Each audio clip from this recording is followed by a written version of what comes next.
Hi అండి, నమస్తే. నేను మీ Lakshmi. Welcome to Lakshmi kitchen. ఈరోజు మన వీడియోలో టమాటా పప్పు ఎలా చేసుకోవాలో చూద్దామండి. చాలా సింపుల్ ప్రాసెస్లో టేస్టీగా ఎలా చేసుకోవాలో చూద్దామండి. నెక్స్ట్ ప్రాసెస్లోకి వెళ్దామా. ముందుగా కుక్కర్లోకి నేను కందిపప్పు నానబెట్టి పెట్టుకున్నానండి. నేనైతే ఒక 1 అవర్ నానబెట్టుకున్నాను. మీకు టైం ఉంటే నానబెట్టుకోండి, లేదంటే అప్పటికప్పుడే కూడా చేసుకోవచ్చండి.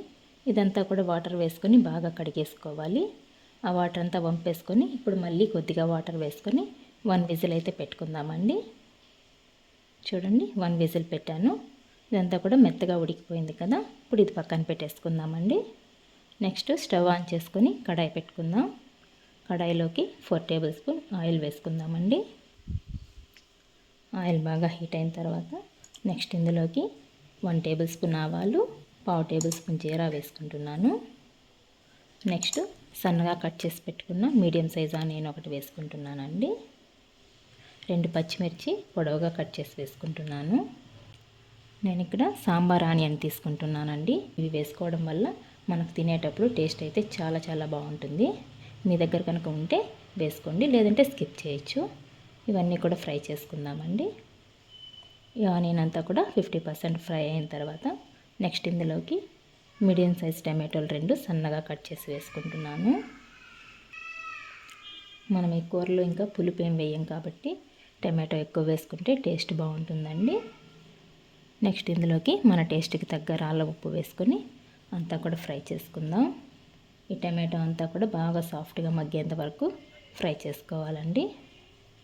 కొద్దిగా కరివేపాకు వేసుకుందామండి. ఇలా గరిటతో ప్రెస్ చేసినట్టు ఫ్రై చేసుకుంటే టమాటాలు సాఫ్ట్గా మగ్గుతాయి. ఇలా మగ్గితే సరిపోతుందండి. నెక్స్ట్ ఇందులోకి 1/2 టేబుల్ స్పూన్ పసుపు, 1 tablespoon red chilli powder, 1 tablespoon ధనియా పౌడర్ వేసుకొని ఫ్రై చేసుకుందామండి. మనం ఆల్రెడీ పచ్చిమిర్చి వేసాం కదండి, అందువల్ల కారం చూసుకొని వేసుకోవాలి. మీకు కొద్దిగా స్పైసీ కావాలనుకుంటే మరి కొద్దిగా యాడ్ చేసుకోవచ్చు. ఇప్పుడు స్టవ్ ఆఫ్ చేసేసుకొని మనం ఉడికించి పెట్టుకున్న పప్పులోకి వేసేసుకుందామండి. అంతా కూడా ఒకసారి మళ్ళీ కలుపుకుందాం. ఇదంతా కూడా తెల్ల మరిగేంత వరకు ఉడికించుకుందామండి. చూడండి, ఇప్పుడు అంతా కూడా బాగా ఉడుకుతుంది కదా. ఇప్పుడు ఒకసారి టేస్ట్ చెక్ చేసుకుందాం. నాకు కొద్దిగా సాల్ట్ తగ్గిందండి. నేను కొద్దిగా రాళ్ళ ఉప్పు వేసుకుంటున్నానండి. మళ్ళీ కూడా అంతా ఒకసారి కలుపుకుందాం. నెక్స్ట్ ఇందులోకి సన్నగా కట్ చేసి పెట్టుకున్న కొత్తిమీర కొద్దిగా వేసుకుందామండి. అంతే అండి. అంతా కూడా కలుపుకొని ఒక 2 నిమిషాలు కుక్ చేసుకొని స్టవ్ ఆఫ్ చేసుకొని సర్వింగ్ బౌల్లోకి తీసేసుకుంటే ఎంతో టేస్టీ అయిన టమాటా పప్పు అయితే రెడీ అయిపోయింది. చాలా టేస్టీగా చాలా బాగుంటుందండి. వేడి రైస్కి కానీ చపాతీకి చాలా బాగుంటుంది. మీరు ఒకసారి ట్రై చేయండి. మీకు ఎలా వచ్చిందో కామెంట్ చేయండి.